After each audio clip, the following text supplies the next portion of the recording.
Magandang araw muli sa lahat. Ngayon, dadako naman tayo sa panahon ng Amerikano, Hapon, pagpapalaya at kasalukuyan. So, tatalakayin natin ang maikling kwento sa panahon ng Hapon, Amerikano, pagpapalaya at kasalukuyan.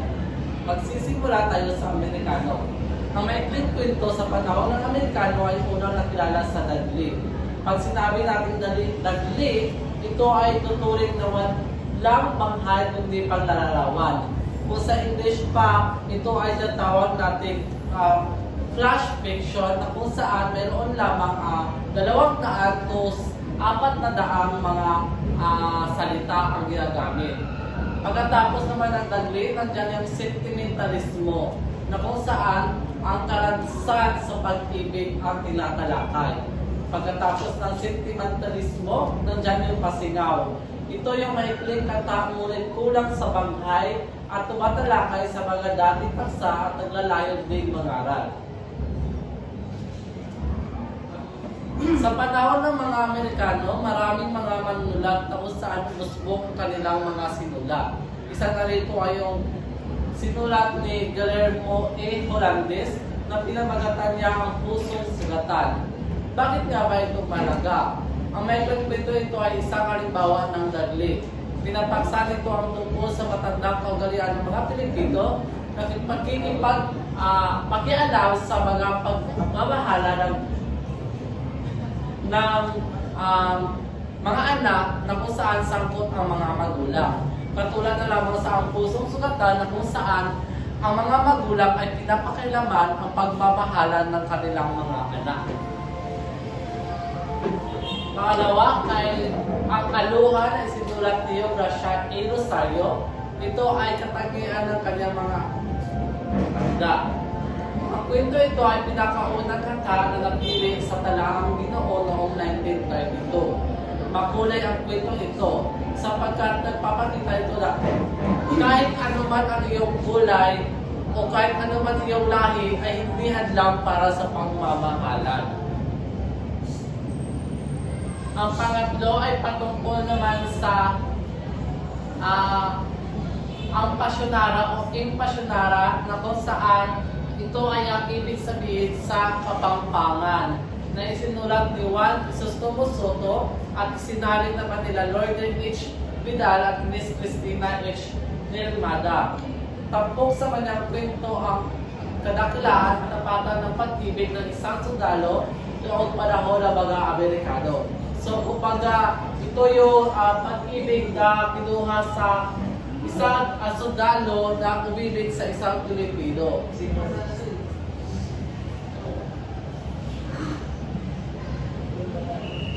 Pagtatlo ay ang Sinong May Sala na isinulat ni F.S. Isinalin ni Lord H. Vidal at Miss Cristina H. Nernida. Ito ay kwentong Pangasinan ay sinulat noong Hunyo 1937. Nagbibigay diin sa pagsunod ng mga tradisyonal na kaugalian ng mga Pilipino katulad ng paggalang, pagiging maginoo at marami pang iba.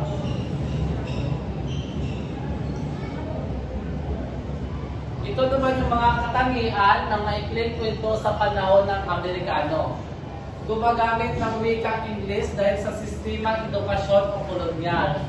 Tinatalakay ang panibagong karanasan ng mga Pilipino, modernisasyon, identidad at kolonyal na epekto. Mga maikling kwento na iambag sa panahon ng Amerikano. Nandyan yung ilang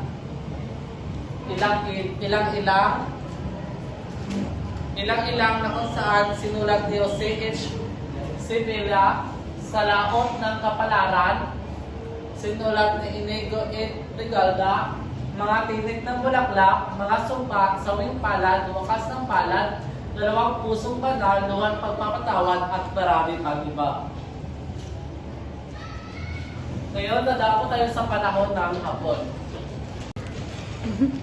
Ngayon, dako tayo sa panahon ng Hapon. Wikang Tagalog ang naging pangunahing medium na panitikan noong panahon ng Hapon dahil pinagbawal ang paggamit ng English dahil dito sumigla ang panitikan ng wikang pambansa.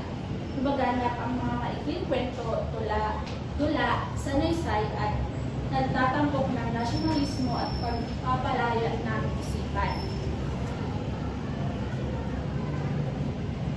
Ito yung mga konsepto sa panahon ng Hapon. Naghihigpit ng wikang panitikan, nasyonalismo at pag-ibig sa bayan. Pangatlo naman ay pagpapahalaga sa kulturang Pilipino, pagdurusa at sakripisyo, pagpapalaganap ng moralidad at disiplina. Ang panghuli naman ay ang pag-iral ng propaganda at sinrosora. Ito yung mga sikat na manulat sa panahon ng Hapon. Una naman ito ay si Macaro Pineda. Sikat na kanyang sinulat ay Suyuan sa Tubigan. Isang pinakamahusay na manunulat sa panahong iyon na gumagamit ng simbolo at makatang paglalarawan sa kalikasan at damdamin. Ang kwento ito ay nagpapatungkol sa pag-ibig ni Simon at ni Esensya na nagkikita sa Tubigan. Sunod naman ay si Wayway A. Arsho. Ang sikat na kanyang sinulat ay Uhaw na Biglang Lumampa. Isang mga prominenteng babae na manulat ng panahon ng Hapon. Ang kanyang may akda ay tumatalakay sa kalagayan ng kababaihan, moralidad at lipunan ng Pilipino. Ang kwento ito ay nagpapatungkol sa isang babae na sa uhaw, atensyon at pag-aaruga ng kanyang pana. Sunod naman ay si Narciso J. Reyes. Ang kanyang sinulat ay Lupang Pinupuan. Pinuturing na isang pinakamahusay na manunulat sa English ng panahon ng Hapon. Ang kanyang kwento ay nagpapatungkol sa isang Pilipino na nagpumunta sa ibang bansa at bumalik sa kanyang bayan. Ang sunod naman ay si Juan C. Villamil. Ang kanyang kwento naman ay Umuran yang Kaon. Tungkol ito sa Pangasinan. Isang karaniwang pangyayari na inagaganap sa nayon sa pagsapit ng kapistahan. Ang kwentong ito ay nagpapatungkol sa pagmamahal, pamilya at pagsapit ng kapistahan. Ang sunod naman ay si Junoda Edrosa Matuti. Ang kanyang kwento ay Ako'y Isang Tinig at ang kwento ni Maputi.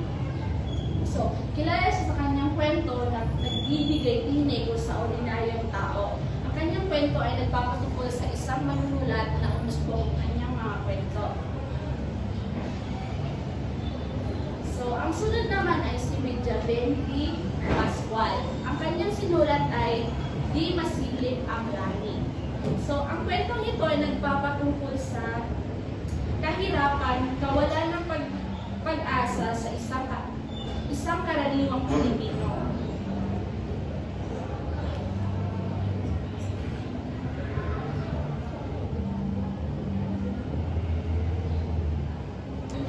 Ng pagpapalaya. Ang panahon ng pagpapalaya ay may tatlong konsepto. Una, pagbabalik na sigla sa pagsusulat matapos ang pananakop ng Hapon. Pangalawa, mas realistiko at masalimuot ang temas, karanasan, digmaan, kahirapan, nasyonalismo at mga bagong hamon sa kalayaan. At yung panghuli na konsepto ng pagpapalaya, pagsusuri sa lipunan. Hindi lamang kwento ng pag-ibig ito, kundi pagtalakay sa mga isyo ng pamahalaan, mahirap versus mayaman at ang palipunang katarungan. At narito ang mga sikat na manunulat sa maikling kwento sa panahon ng pagpapalaya.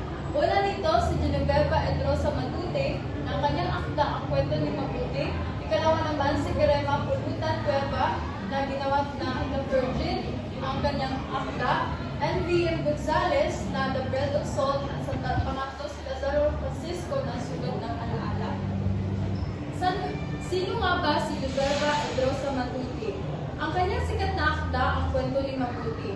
Una siyang kwentong nanalo sa Palangka Awards. Ang temang napapatungkol ito is patungkol sa edukasyon, pag-asa at epekto ng isang guro sa edukasyon. Ang kanyang estilo sa mga akda ay realistiko, malinaw na damdamin, simpleng pasalaysay at malalim ang kahulugan. At ang katangian ng kanyang pinapakita bilang isang akda ay ang kahalagan ng mabuting impluwensya sa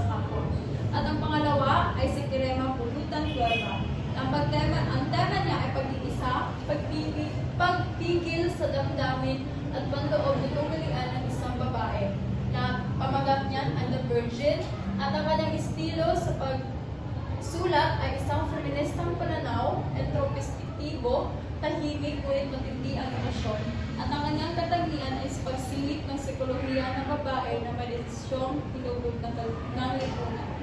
At ang pangatlo, na The Bread of Salt ni N.B.M. Gonzales o ang tema nito ay pagbibinata, pagkabigo sa pagharap sa katotohanan ng buhay.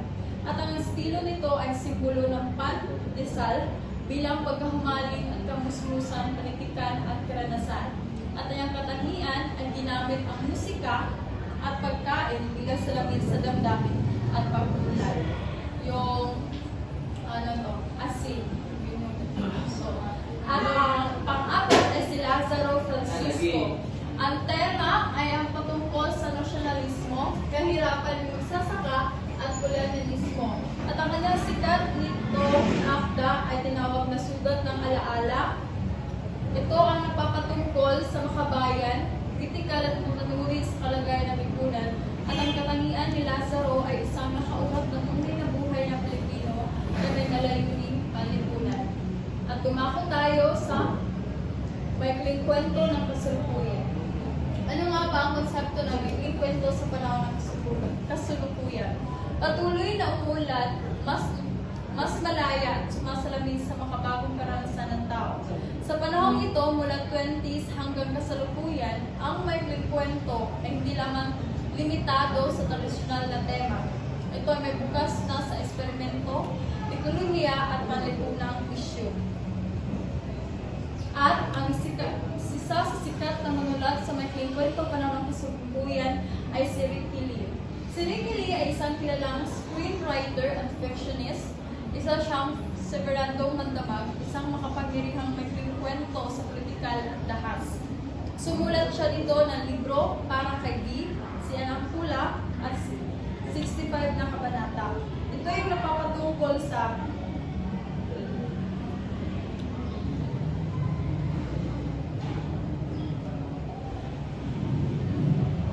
si Ampula ay isang female impersonator o stage performer na kabilang sa lahi ng manananggal. Isang mythological na aswang na natuklasan niya rin isang multiple personality disorder. Si Ampula sa 65 na kabanata ay isang patungkol ng sinaunang lahi ng manananggal at ilaga upang iligtas sa Pilipinas mula sa kasamaan, hindi lamang sa halima kundi sa taong mapangabuso, gaham sa kahirapan at paghirap sa bayan. At ang ikalawa naman ay si Walhati Bautista. Bago pumanaw ay bagaman pumanaw noong 2023, ang impluwensya niya sa maikling kwento ay napakalakas pa rin hanggang sa ngayon. Kilala sa dekada 60, ngunit may maikling kwento rin tungkol sa pamilyan at lipunan. Kung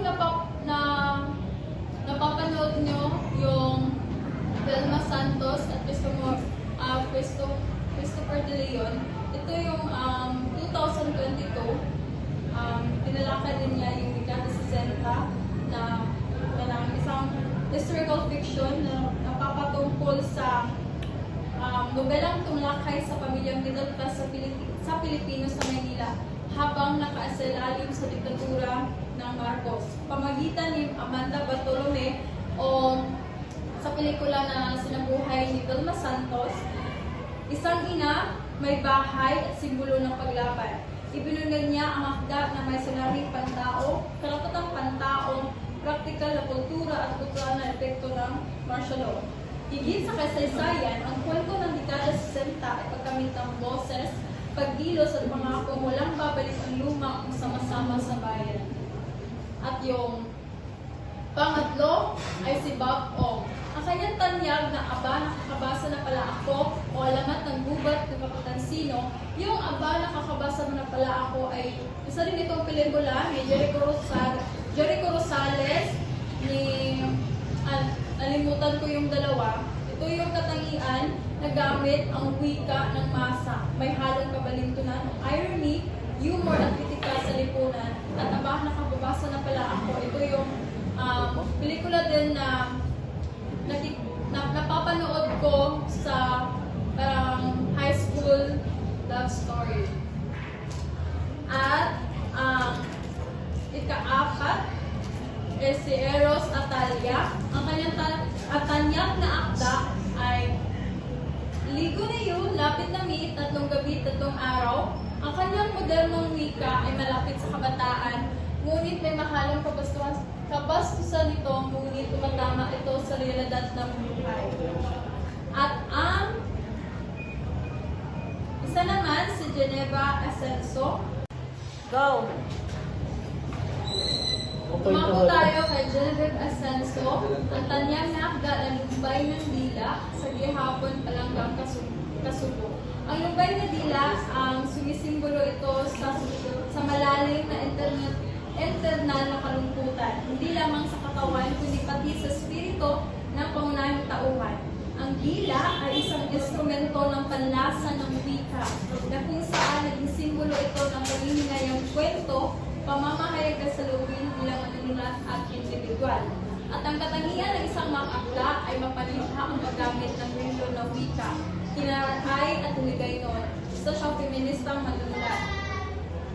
At ang lumbay na dila ay may 486 na pahina na unang nalihatla noong 2010 at tumanggap ng 1 Silaya Prize for Excellence at National Book Awardee at kinala sa larangan ng creative writing.